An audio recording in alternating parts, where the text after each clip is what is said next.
Ladies and gentlemen, I never ever thought I would get my daft little Geordie mitts on a Schecter Hellwin product. I know it's not the amp. But give me a break. I've waited years, like since I was 20 years old when the Hellwins were released, and I never thought I'd even see one in person, let alone own one. And now, I'm the proud owner of a Schecter Hellwin Cab, so I thought I'd literally just turn on some cameras and show it off to you because I've got no one else to tell. It's just like 6 pieces of wood and 4 speakers, but it means so much more to me than that.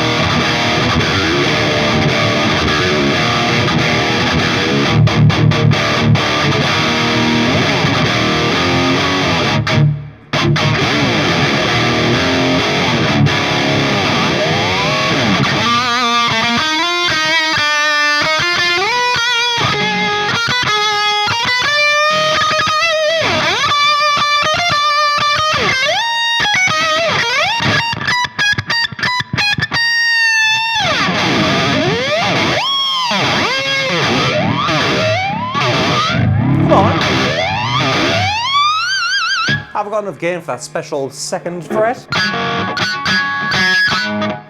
Anyways.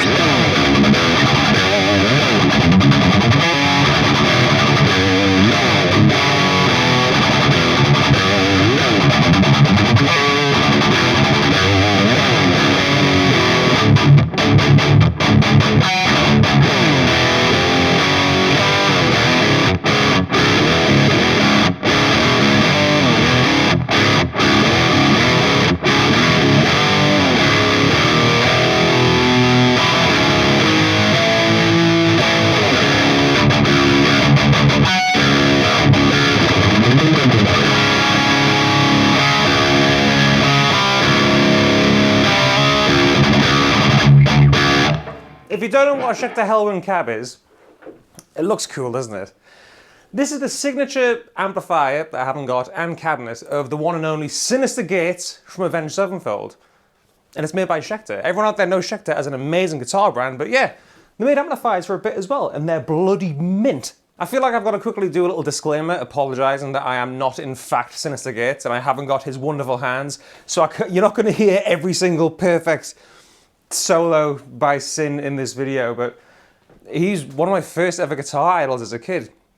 Like back in the 2000s, I still do adore Avenged Sevenfold, and Synyster Gates is on such a high pedestal for me that this is really cool.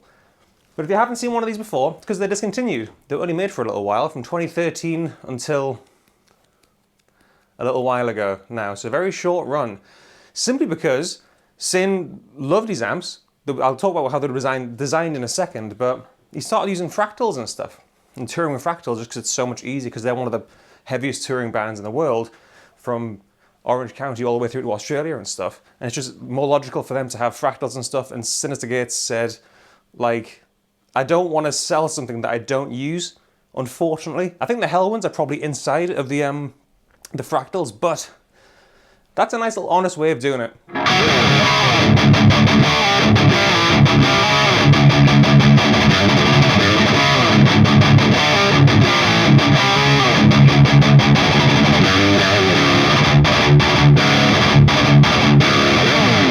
There's nothing worse than a guitar player that doesn't tout their own stuff and use their own stuff. I've met a few, and one day I might do a tell-all on YouTube of guitar players who don't actually use their own stuff and sell stuff that they don't actually believe in, but just do it for a profit. Syn obviously isn't one of them, which is great. And I know for a fact there are lots of wonderful USA custom shop Syn Gates models, and he plays a few of them, but he actually does play the regular Syn Gates guitars you can get off the shelf as well. So from the guitars to, I guess, the fractal, it's all the stuff you can buy off the shelf. Nothing is especially made for him unless it's like a one-off unique piece. Anyways, that's enough of me harping on about Synyster Gates as if I'm in love with them. Definitely not. I definitely didn't take a picture of him into the hairdressers as a kid and got that haircut. That definitely didn't happen. Let's talk about the amp. Again, or the cab in this case. I'm using my Marshall JVM 205 head through this, solely because that's what Syn Gates used for a while. Before he had the Hellwins, obviously back in the day, Messer Dual Rex originally, then obviously famously with Bogner, the Uberschalls, made me fall in love with the Bogner brand on the self-titled album. Then they started using Marshalls, more specifically the 205H, which is what mine is here. And I've had this since 2012, so 11 years, 12 years, nearly 11 years, 12 years. So that's fitting to what this is, and the actual Schecter Hellwin head is EL34 based. So he went from the Marshall JVMs to the Hellwins, to his own Hellwins. So I'm guessing there was a lot of, he really enjoyed it, but he wanted to tweak it a bit more. And the whole crack with the Hellwin head is you could really tweak the tonality of your sound, which is not surprising at all because it was designed in collaboration with James Brown, who's the guy behind the EVH 5150 and Eddie's 5150, like the history of the 5150, one of the greatest amp tones of all time. James Brown was behind that, just like he was behind the Hellwin. One day I'll get an amp, but yeah, you could tweak it, 3-channel, it had a focus control, which is what other Schecter heads had as well, so you could like shift the focus depending on whether you're playing 6-string or 7-string. It would focus and tighten the bottom end depending on what kind of guitar you were playing. There was a built-in noise gate, it was all valve, it was MIDI controllable. Great head. I haven't got that though, I've got the cab.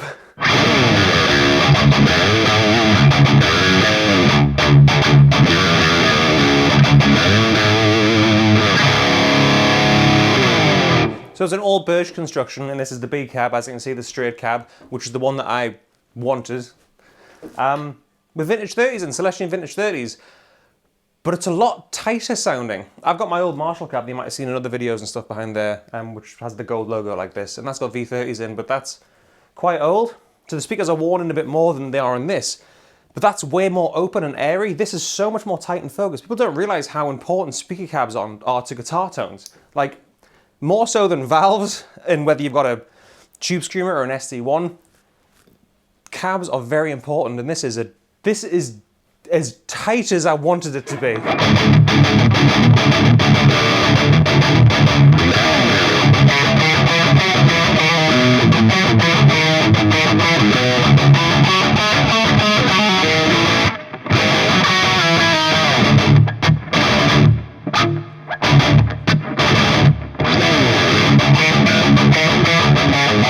Wait.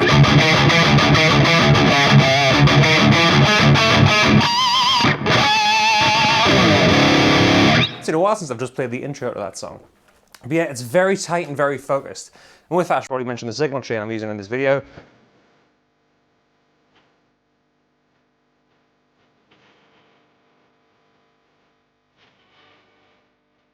No pedals or anything, using the Kramer, my lovely Kramer Pacer, which actually has quite a fitting pickup configuration. Sustainiac in the neck, just like Syn. And this is a Schecter custom shop. It was made for me in the USA little shop because I adore Schecter guitars. Like, they're just my favorite guitar brands. There's not even anything between them anymore. It's Gibson and Schecter. Like, I love what Schecter do. They're so good. I love the history of Gibson and SGs and stuff and Angus Young. But Schecter, as a modern day guitar brand, they're literally just, oh, so good. Anyways, that's a Schecter Pasadena Plus, which I think was designed by Zaki Vengeance, and it's made from a whiskey barrel. Going straight in to the Marshall JVM 205. This is the 2nd channel, the orange 2nd channel. The gain's only on 4.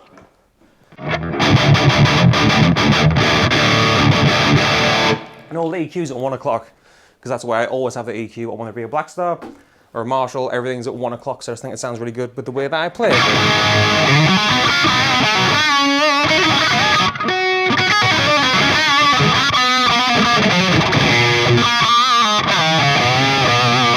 The one day I do a video on a Synyster Gates model amp cab and I can't bloody play guitar properly, but hopefully I'm purveying just how wonderful this is. You can run it in stereo as well, so it's mono and stereo on the back. And that's kind of all I've got to say about it, really. It's just a cab. It's just a cab that I really love. Like, for some reason. It's, well, you know the reason now, but I guess let's hear it some more, shall we?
bit loud there, actually.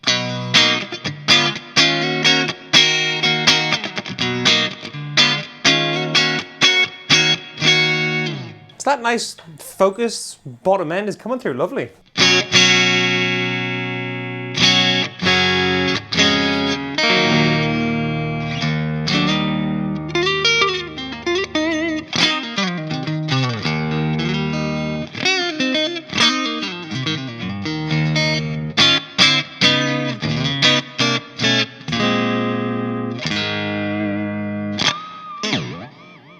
Ha!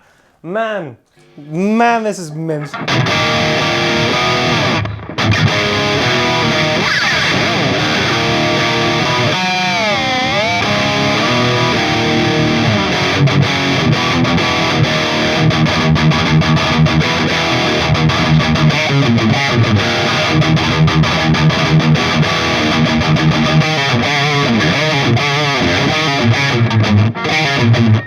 What's fun about my own channel here is I can mess up as much as I want and PMT aren't going to tell me off. I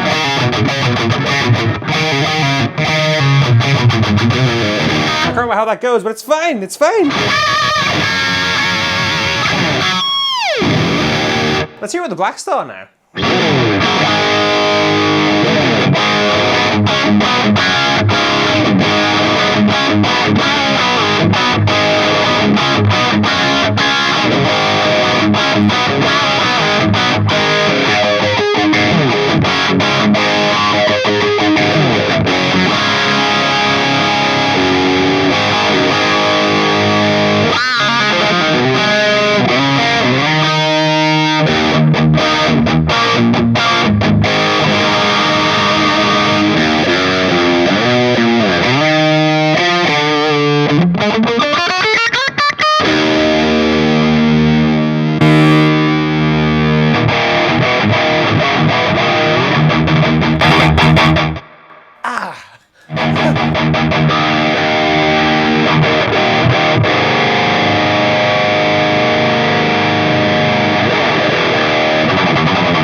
Fiddle with a Blackstar.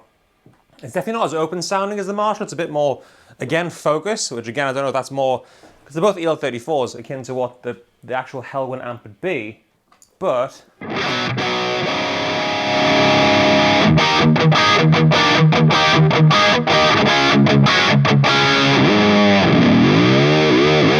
find it's got less gain than usual. Why has it got less gain than usual?